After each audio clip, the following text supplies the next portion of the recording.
So welcome to Celandian Circle and welcome to another brand new video. তো আজকে আমার getup দেখে নিশ্চয়ই বুঝতে পেরে গেছো যে এবং থাম্বনেল হেডলাইন দেখে বুঝে গেছো যে ভিডিওটা কী নিয়ে হতে চলেছে। তো চলো আজকে হচ্ছে সেই ডার্বি এবং ঐতিহাসিক মোহনবাগান ইস্ট বেঙ্গলের খেলা। তো জীবনে প্রথমবার আমি মাঠে বসে ডার্বি দেখবো, একটা আলাদাই অনুভূতি। তো চলো ভিডিওটা দেখতে থাকো, বেশ মজাদার এবং একটা রোমাঞ্চ ভিডিও হতে চলেছে। তো এই মুহূর্তে যে যুবভারতী 3-এ আমাদের টিকিট অনুযায়ী 3-এর টিকিট দিয়ে আমাদের ঢোকার পালা। তো আমরা দাঁড়িয়ে আছি এখানে, এখন ঘড়ির কাটে 6:30 বাজতে 6:30 বাজে। তো 8:30 থেকে ম্যাচ শুরু, এখনও গেট খোলেনি। তো চলো এখানকার যে পরিবেশটা তোমার সাথে শেয়ার করছি, দেখো তোমরা।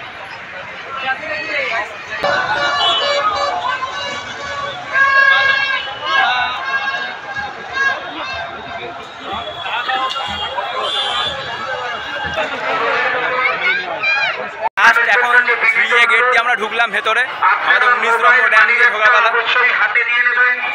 তো আমাদের চেক হয়ে গেছে, আমরা ভেতরে ঢুকছি আস্তে আস্তে যুবভারতীর ভেতরে, এবং একটা আলাদাই অনুভূতি হচ্ছে প্রথমবার যুবভারতীতে ডার্বি দেখতে, একটা মজাই আলাদা।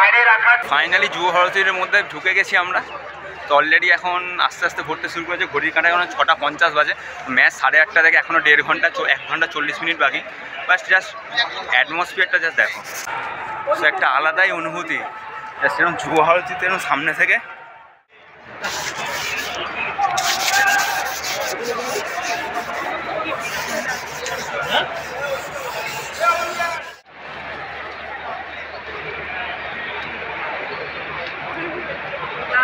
তোমাদেরকে যেরকম বললাম যে অলরেডি আমরা মোহনবাগান গ্যালারিতে বসে গেছি, বাট এখন আস্তে আস্তে ভর্তি হচ্ছে, এখনও 1.5 ঘন্টা বাকি। আর এই মুহূর্তে তোমাদের সাথে যে শেয়ার করবো সেটা হচ্ছে এশিয়ার বৃহত্তম ডার্বি, মোহনবাগান ইস্ট বেঙ্গলের ডার্বি। তো আমার আলাদা করে পরিচয় দেওয়ার করে নিয়ে আমি কোন দলকে সাপোর্ট করছি, সো অবশ্যই জয় মোহনবাগান। আর তো চলো আস্তে আস্তে ভিডিওটা দেখতে থাকো, মাঝে মাঝে তোমাদের সাথে ভিডিওতে আমি দেখা করবো। তার আগে জাস্ট ইলেকট্রিফাইং যে অ্যাটমসফিয়ার যুবভারতীতে, প্রথমবার আমার যুবভারতীতে, তো সেই অভিজ্ঞতা একটা প্রথম সব কিছুর অভিজ্ঞতা একটা অন্যরকম হয়। তো সেটাই তোমার সাথে শেয়ার করার জন্য এই ভিডিওটা করা। তো চলো ভিডিওটা দেখতে থাকো, বেশ মজাদার এবং জমজমার একটা ভিডিও হতে।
যাই হোক, আলটিমেট জয় মোহনবাগান জিতেছি। তো ভিডিও দেখতে থাকো, পরের ভিডিওতে আবার আসতে চ্যানেলে এরকম। চলো, এই ভিডিওটা এই পর্যন্ত থাক, পরের ভিডিও দেখা হবে।